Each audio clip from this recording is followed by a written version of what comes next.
Hey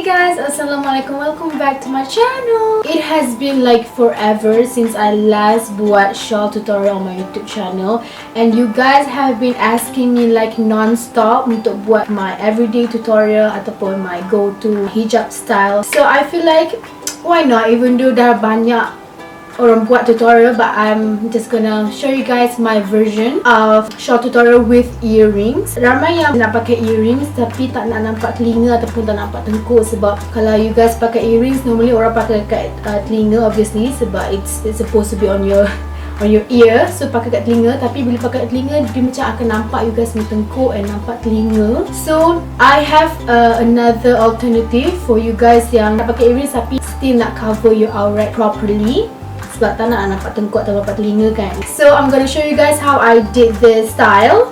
It's very simple actually. And before I start, I nak mention about the tudung yang I pakai, this shawl. I'm sure nanti a lot of you guys will be asking me in the comment tudung apa yang pakai, earrings apa. So I'm gonna tell you guys in advance. So basically this shawl is from Peachy Scarf. It's currently one of my favorite shawl to wear sebab material dia best sangat.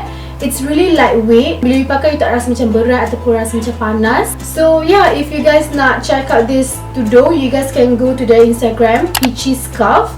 I highly recommend you guys untuk try diorang punya shawl sebab memang best. And for the earring, most of my earrings I memang beli kat Lovisa. Now let's get on to the tutorial. Okay, so for the first style, ni actually style yang very macam basic hijabista punya style yang jenis ikat belakang tu, but dia macam labuh punya version. What I love about this shawl is that dia labuh, dia panjang, so you guys boleh pakai apa-apa style pun. Sebab sometimes tudung shawl dia macam pendek, dia lilit-lilit, dia macam pendek and singkat. So the first step, okay, I malas nak pakai inner neck, so I dah pin dia siap-siap. So basically belah kiri dia panjang macam ni. Okay, dia not so panjang tapi kuat panjang juga, but this side memang panjang all the way. Okay, and then yang side panjang tu you guys bawa pergi dekat sebelah ni, and then you pin kat sini. Okay, once you're done with that, ambil belah yang pendek sikit ni. It's up to you whether you nak loose ataupun you nak ketat.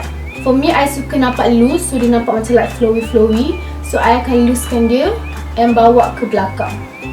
You boleh pin kat sini. Kalau angin-angin terbang-terbang, tak adalah macam tudung ke belakang. Belah yang panjang ni, ambil bahagian yang tepi dia, yang hujung ni, bawa ke belakang and you ikat dengan bahagian sini. Okay, I'm gonna show you the back. Okay, ni bahagian hujung ni. Ni bahagian yang tadi, just ikat dia. Okay, ikat macam ni, tarik. Kemaskan yang depan ni. You boleh adjust actually dia punya labuh macam mana, nak labuh lagi ke ataupun nak singkat sikit ke. Okay, now for the earrings, you kena pandai juga pilih material tudung. But for this material, dia high quality. So kalau you cocok earrings dekat tudung ni pun dia macam tak rosak. Tapi certain tudung macam chiffon yang jenis nipis ataupun jenis yang low quality sikit, kalau you cocok, sometimes tudung tu boleh rosak. But this one I dah try banyak kali guna dia tudung, dia tak rosak. Pakai jenis yang ada hook, so dia senang nak masuk dalam tudung. Okay, just cocok kat sini. Another one, sebab I buat loose, I akan insert the earrings dekat bahagian dalam. Tapi kalau you buat ketat, you boleh just letak earrings dekat situ. Okay, so dia akan jadi macam ni.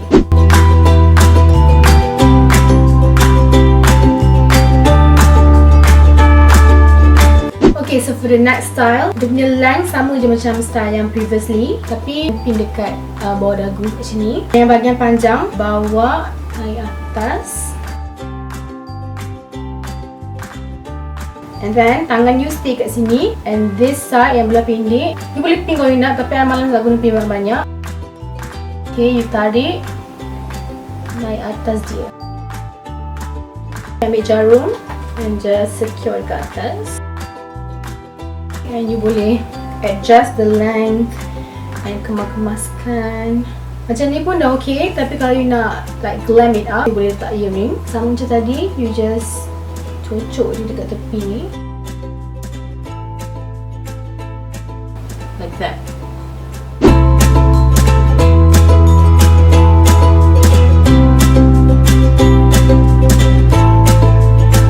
So that's how I wear my tudung with earrings on. Super easy. If you guys like this video, like this style, give this video a big thumbs up, and don't forget to check out this shawl, Peachy Scarf. I'm gonna list all their social medias in the description box down below, so make sure you guys check it out, okay? So I think that's it for this video. I hope you guys have an amazing day, and I'll see you guys in my next one.